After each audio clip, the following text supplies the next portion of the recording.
Bora tu usikia kwamba ball ishaingia. And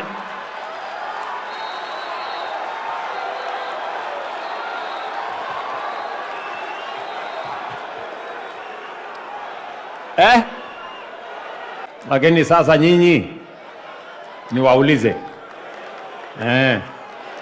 nimesema tutalipa mama apate mtoto, lakini sio kazi yako sasa ati kila siku.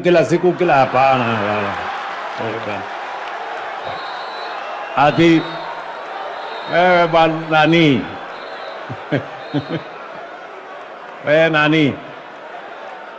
Najua hawa wanaume wenzangu, mimi naambia wanaume wenzangu, nyinyi msisumbue kina mama.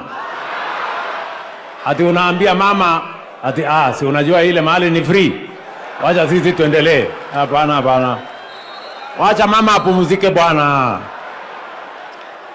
Kuwa na mpango.